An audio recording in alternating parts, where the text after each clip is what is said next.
Boa tarde a todos e a todas. Hoje vamos conversar sobre Camilo Peçanha, poeta simbolista português que nasceu na cidade de Coimbra em 1867, filho natural de um estudante de direito, de origem aristocrática, e de uma empregada doméstica que trabalhava na casa da família. Após concluir o estudo secundário, Camilo ingressou na Faculdade de Direito, formando-se em 1891, mas não exerceu a advocacia. Em 1894, viajou para Macau, então colônia portuguesa na China, onde exerceu as funções de juiz e de professor de filosofia no Liceu. Camões e Bocage também conheceram Macau. Fascinado pela cultura oriental, o poeta estuda mandarim, redige ensaios sobre filosofia e literatura chinesas, traduz elegias da dinastia Ming, escreve poemas como Viola Chinesa e Ao Longe os Barcos e as Flores, de nítida ressonância oriental, e coleciona objetos de arte, reunindo um acervo de 100 mil peças, legadas em testamento à Universidade de Coimbra, que recusou a doação por vários anos, só aceitando recebê-la em 1950, por seu total desinteresse pela cultura do Oriente. Em Macau, Camilo Peçanha também adquire o vício do ópio, introduzido pelos ingleses na China no século XIX, levando uma vida reclusa e discreta. Segundo Horácio Costa, poeta e professor de literatura portuguesa na Universidade de São Paulo, Camilo Peçanha teria dado as costas para a carreira literária, com desprezo ou indiferença, e não tinha a menor preocupação em divulgar sua própria obra ou em ser reconhecido. Distante das instituições literárias e desprezando o cânone, recusou, inclusive, o convite de Fernando Pessoa para enviar poemas que seriam publicados na revista Orfeu. Sua viagem para Macau, assim como a de Rimbaud para a Abissínia, seria uma espécie de exílio voluntário. Tais afirmações são discutíveis, uma vez que ele publicou alguns poemas na imprensa da época e tinha o projeto de organização de seus poemas em livro. O consumo do ópio pelo poeta português pode ter influenciado alguns de seus poemas, como afirma Gustavo Rubim no livro Experiência da Alucinação, Camilo Peçanha e a Questão da Poesia, que é este livro muito interessante.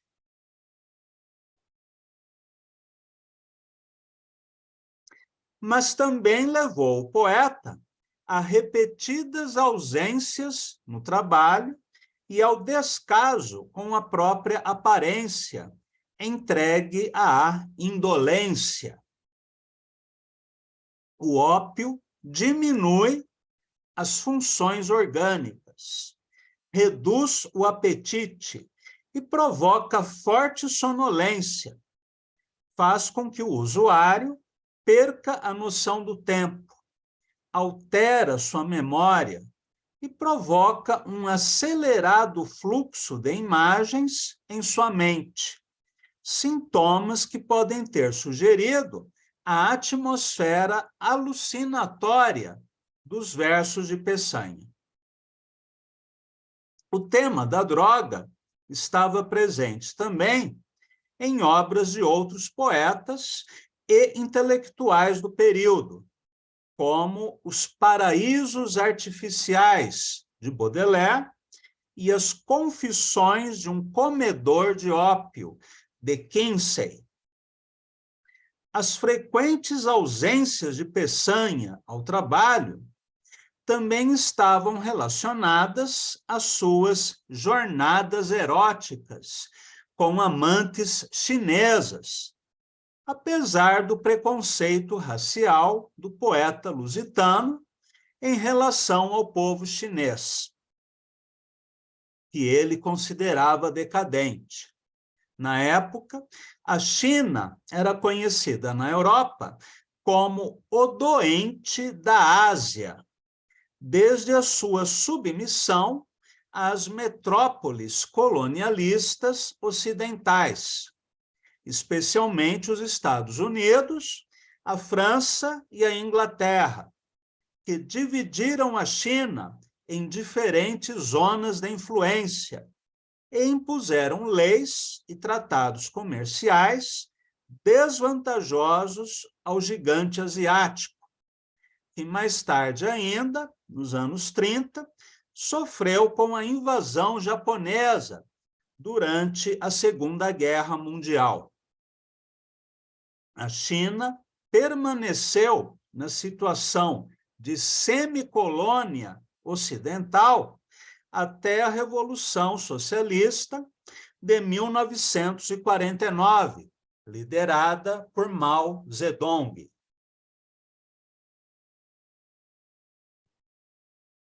Camilo Peçanha retornou a Portugal apenas 2 vezes para tratamento de saúde. Faleceu em 1926, aos 59 anos de idade, de tuberculose.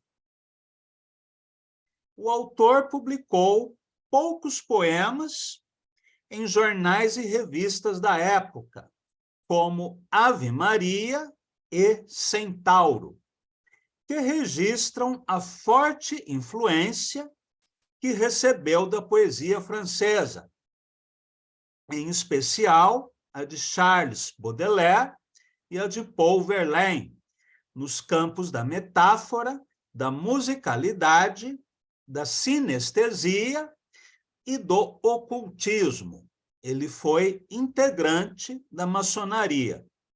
E também do pensamento de Schopenhauer, tema abordado por Paulo Franchetti no livro Nostalgia, Exílio e Melancolia, leituras de Camilo Peçanha. O poeta conheceu também a filosofia budista, ainda que de segunda mão, via comentadores ocidentais, que na época consideravam o budismo uma forma de niilismo. O único livro deixado pelo poeta, Clepsidra, palavra que significa relógio de água, ficou inacabado, e temos apenas poucas informações deixadas pelo poeta sobre como seria a sequência dos poemas no livro, publicado em 1920 pelas Edições Lusitânia, em Lisboa, com organização da escritora Ana de Castro Osório, prima do poeta e seu grande amor. Há uma carta de Camilo Peçanha em que o poeta agradece pela publicação do livro e elogia a disposição dos poemas, o que, segundo Paulo Franchetti, pode não significar concordância em relação à sequência dos textos, e sim à disposição gráfica. Cada poema ocupando 2 páginas. No caso dos sonetos, os quartetos ficavam no lado par e os tercetos no lado ímpar. Com exceção desse livro, apenas uma outra vez um conjunto significativo de textos de Peçanha foi publicado. Os 16 poemas que apareceram no único número da revista Centauro em 1916. A segunda edição de Clepsidra, publicada em 1945, foi preparada por João de Castro Osório, filho de Ana, que não só pesquisou tudo o que foi publicado pelo poeta português, como também escreveu o que foi ditado pelo próprio Camilo Peçanha, que era dotado de prodigiosa memória e guardava de cor todos os seus poemas, que recitava aos seus amigos em reuniões sociais. João de Castro Osório afirmou ter seguido orientações do próprio Peçanha, orais e por escrito, quanto à organização do livro e sequência dos textos, que ele dividiu em 2 partes, sonetos e poemas.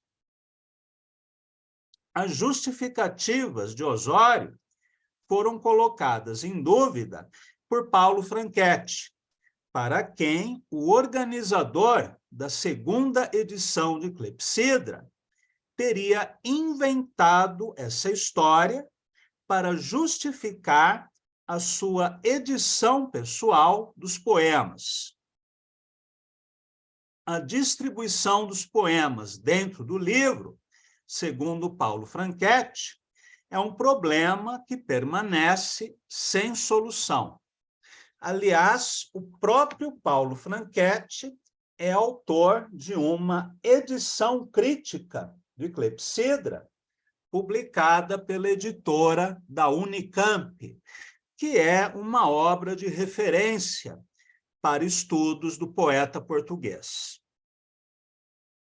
A edição preparada por João de Castro Osório é mais extensa do que aquela preparada por sua mãe, apresentando um número maior de poemas.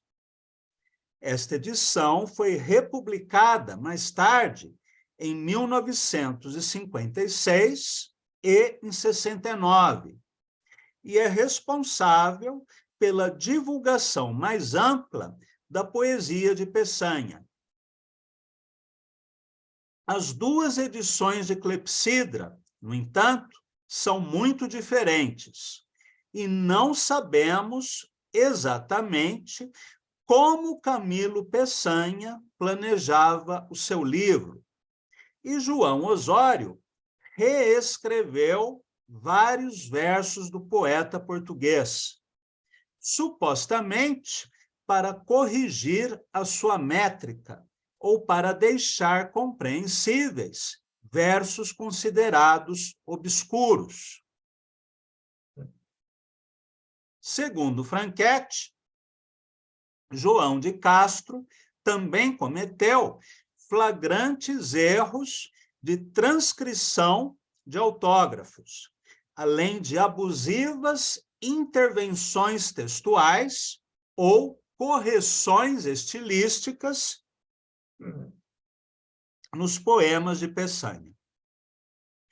Desde a recente descoberta dos cadernos do poeta português em Macau, estudiosos da obra do poeta têm se debruçado sobre Clepsidra, buscando restituir a versão original dos versos e também a sequência dos poemas, conforme as poucas indicações deixadas por ele.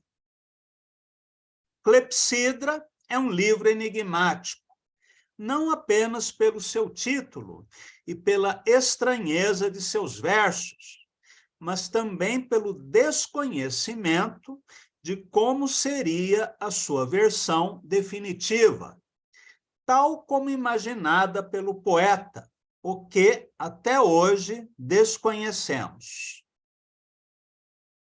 A escrita poética de Camilo Peçanha é muitas vezes densa e hermética, antecipa a estética do fragmento, das vanguardas, e inspirou o modernismo português, desde Fernando Pessoa e Mário de Sá Carneiro, na década de 1920, até Eugênio de Andrade, Sofia de Mello Breiner Andressen e Herberto Helder, nas décadas seguintes.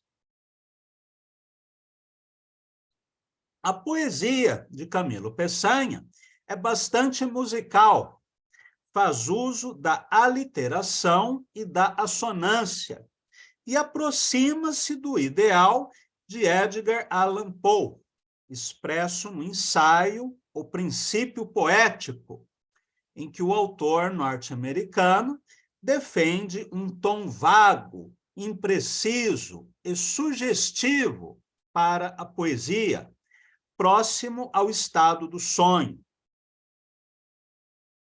Seus versos parecem fluir desligados do tempo e do espaço, apenas insinuando estados de espírito, por meio de imagens fugidias e multívocas, e pelos jogos sinestésicos de som e luz.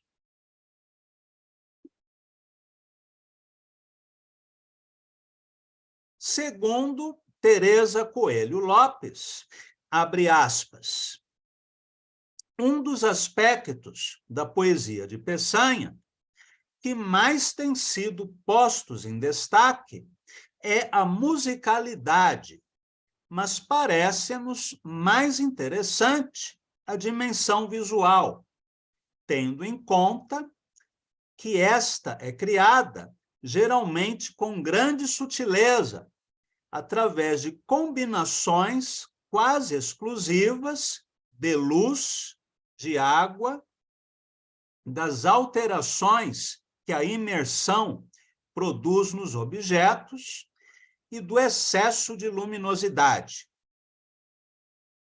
tirando a efusão cromática, quase expressionista, do poema final e de uma ou outra notação de cor. O verde das águas e dos cabelos, por exemplo, a cor está quase ausente e é apenas sugerida em palavras como neve, imo da folhagem, carne da camélia, rosas, vinho, etc. A acromaticidade reforça, aliás, tudo aquilo que foi dito sobre as aparências, as formas inconsistentes. A cor introduziria um excesso de precisão, de contorno, de definição de volumes, que se não coaduna com a visão que o eu obtém do universo. Introduziria ainda uma excessiva identificação entre o real poético e o real comum, que, como já vimos, se não equivalem sequer. Fecha aspas, fim da citação.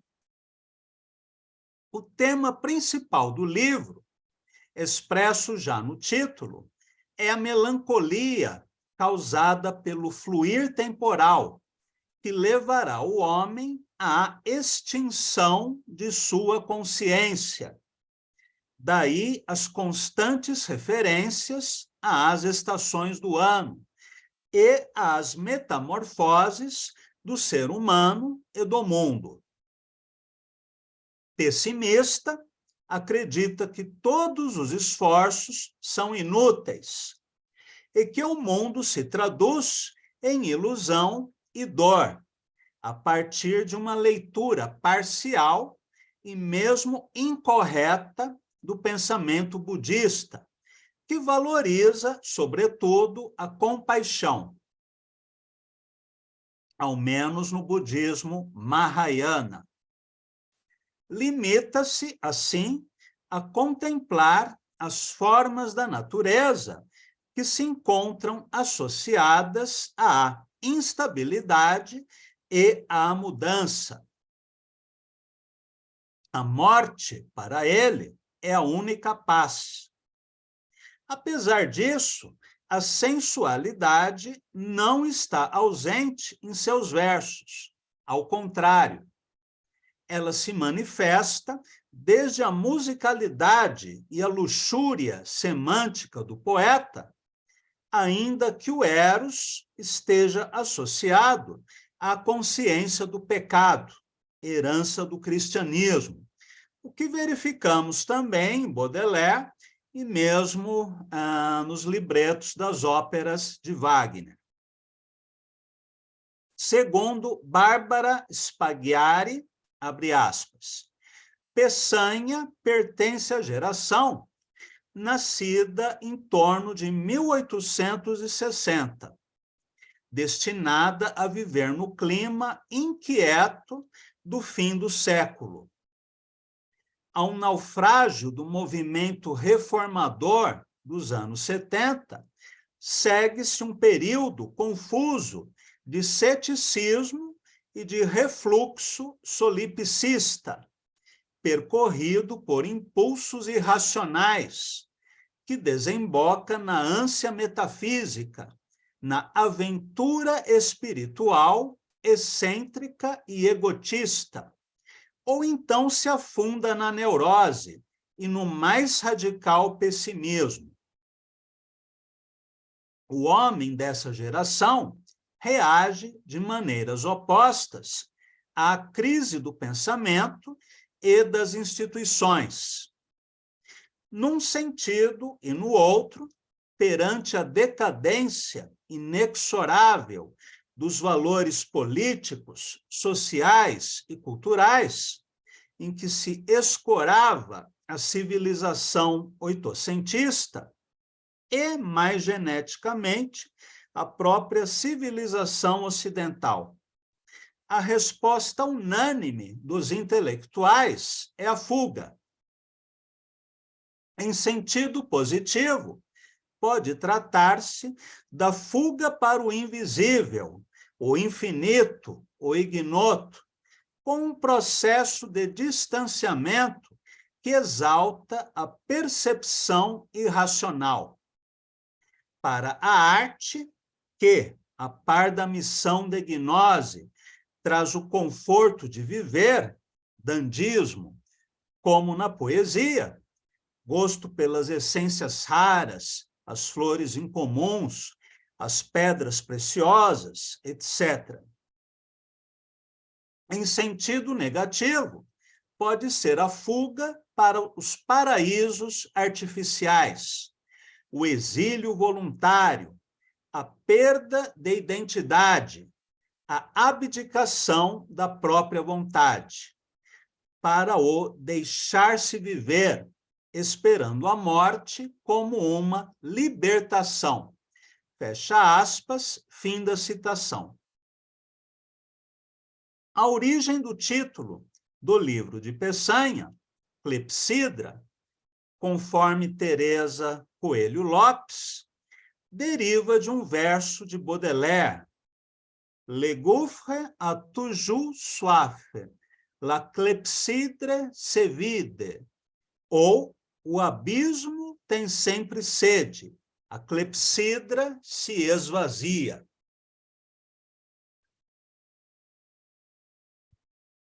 Segundo escreve Teresa Coelho Lopes, abre aspas, a palavra clepsidra vem do grego klepto, roubar, enganar, dissimular, daí que vem cleptomaníaco.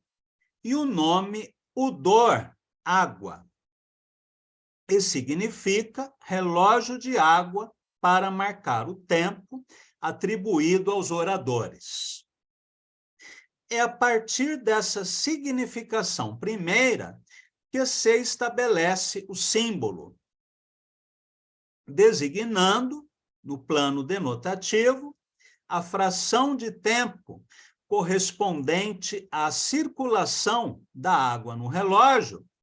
A palavra passa a designar, num plano conotativo, generalizante, toda a passagem do tempo, logo a passagem da vida e a inevitável aproximação da morte. Fecha aspas.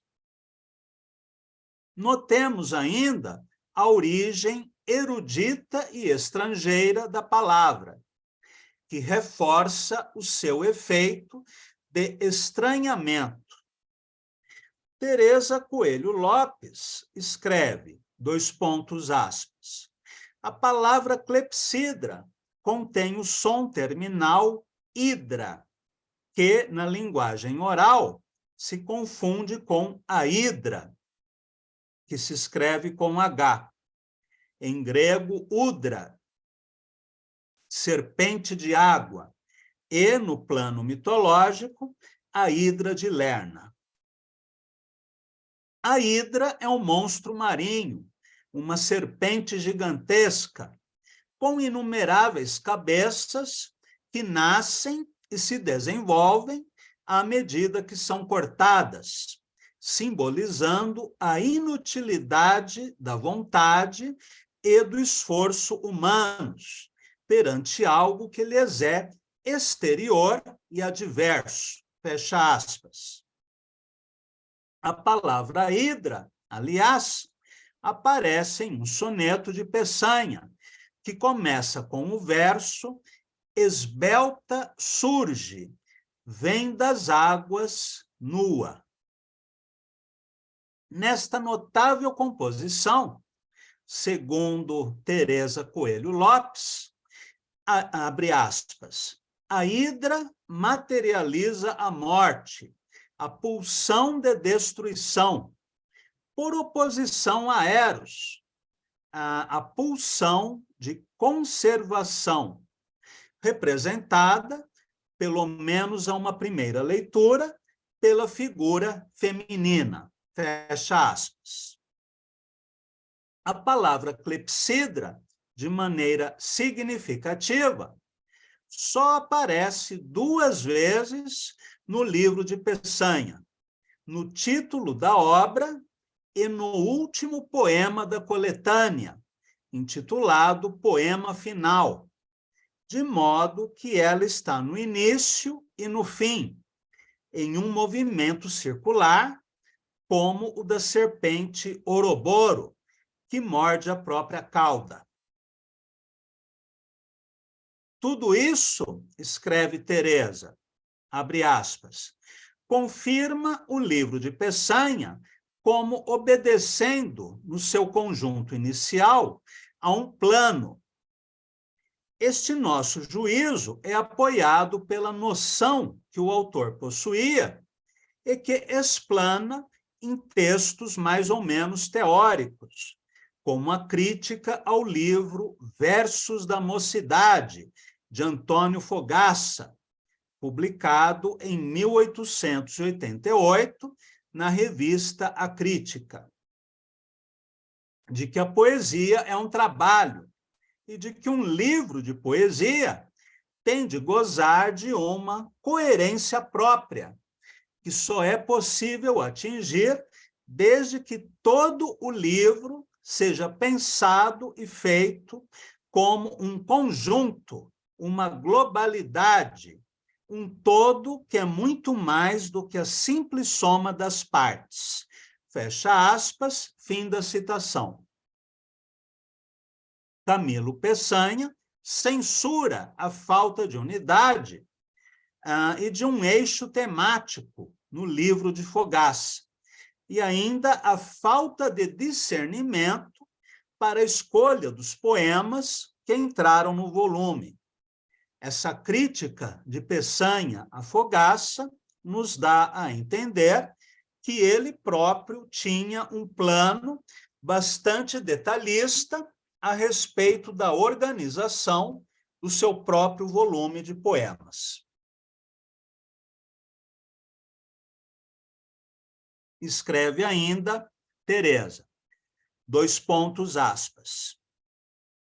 Trata-se de uma poesia fortemente intelectual, que, podendo ser considerada lírica, porque é centrada no eu, se debruça exclusivamente sobre a problemática do conhecimento, fecha aspas. Ao mesmo tempo, diz ela, esta é uma poesia sensorial, pois, abre aspas, é nos sentidos que tudo tem origem. Só percebemos uma série de aparências, de coisas mutáveis, móveis, indefinidas, que variam em si e com a própria acuidade perspectiva do sujeito. Fecha aspas. A autora diz ainda que, abre aspas, a reação é tanto mais forte e penosa quanto mais intenso for o estímulo e maior a acuidade sensorial. Assim, o conhecimento será tanto mais perfeito quanto mais intenso for a dor provocada pelo sinal ou estímulo do universo. Desse modo, recusar a dor equivaleria a recusar o conhecimento e a própria vida. Fecha aspas. Dos elementos da natureza, o que está mais presente no livro de Camilo Peçanha é a água, que representa o próprio fluir temporal, registrado na clepsidra, e que remete à filosofia dos pré-socráticos, como Tales de Mileto e Heráclito, mas também a pensadores chineses, como Confúcio e Laozi. A água representa a fluidez, mas também o movimento, a impermanência, a mutabilidade, a metamorfose, a essência vital. Conforme escreve Teresa, (aspas), na poesia de Peçanha, as coisas surgem, desenvolvem-se, desaparecem essencialmente no tempo, sendo o espaço a dimensão complementar inevitável, apenas o lugar onde o tempo se manifesta e que o tempo trabalha. Fecha aspas. Para finalizarmos a aula de hoje, vamos ler e comentar 2 poemas de Clepsidra, começando com o poema de abertura do volume, intitulado Inscrição. Eu vi a luz em um país perdido. A minha alma é lânguida e inerme. Ó, quem pudesse deslizar sem ruído, no chão sumir-se como faz um verme. Inscrição é um subgênero literário de origem grega, em que a voz humana é atribuída a um ente inanimado, como a pedra. Logo, é um tipo de prosopopeia. Inscrições estão presentes em monumentos tumulares, por exemplo. Fernando Pessoa tem uma série de inscrições inspirados em poemas ingleses da era vitoriana. O poema de Camilo Peçanha, com esse título, é uma quadra simples, em versos decassílabos, com as rimas em AB, AB. Ver a luz pode ser uma referência à experiência mística, à iluminação, que se insere na história, mas vai além da história. Em um país perdido, por sua vez, tanto pode ser uma referência à China, quanto, no plano simbólico, a um não lugar, como a selva selvagem do inferno de Dante, que representa a confusão da mente. A minha alma, novamente, é uma categoria espiritual indefinível. Lânguida e inerme, por sua vez, indicam a preguiça, abandono, imobilidade, morte. O poema, apesar de breve, é quase um paradoxo. No primeiro verso, há um movimento de subida. Eu vi a luz. No segundo, uma queda. Alma lânguida e inerme. No terceiro e no quarto versos, a queda se acentua até a imagem do verme, que aproxima Camilo Peçanha de Augusto dos Anjos. E também de Pedro Quilquerry, o simbolista baiano, que tem um poema justamente sobre o verme. A relação de oposição entre luz e alma, chão e verme, revelam a inadequação à vida e o desejo de regressar à virtualidade da pré-existência. Podemos considerar este poema como um movimento que vai do sublime ao grotesco, da luz ao desejo de extinção. Inscrição dialoga com o poema final do livro.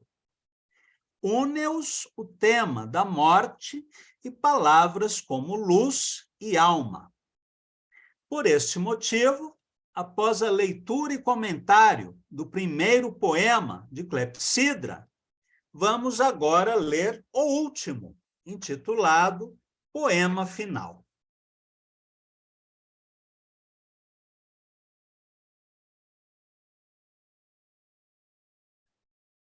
Ó cores virtuais que jazeis subterrâneas, fulgurações azuis, vermelhos de hemoptise, represados clarões, cromáticas vesâneas, no limbo onde esperais a luz que vos batize.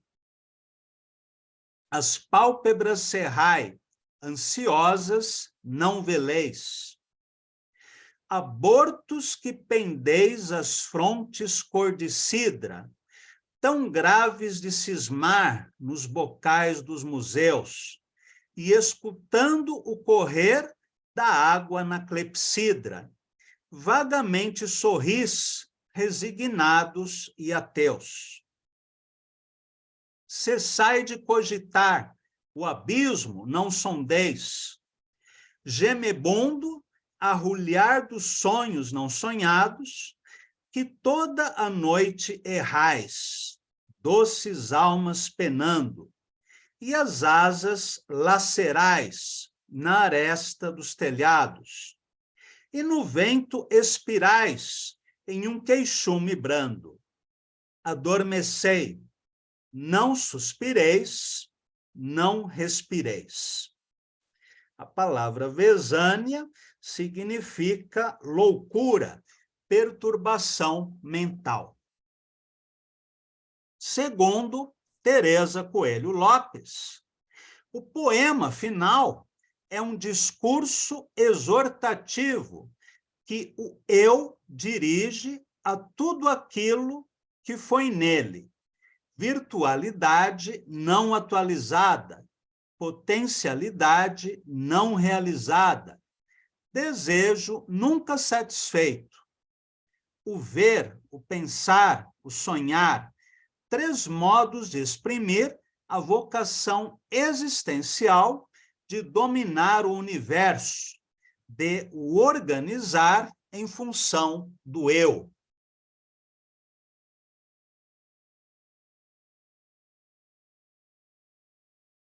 Negar esta vocação é negar o próprio eu, é recusá-lo através do cerceamento de toda e qualquer atividade verdadeiramente cognitiva. Todo este poema se orienta no sentido de uma progressiva quietação, até ao desaparecer da mínima e mais elementar manifestação de vida. Não respireis. É a morte desejada e assumida. Fecha aspas, fim da citação.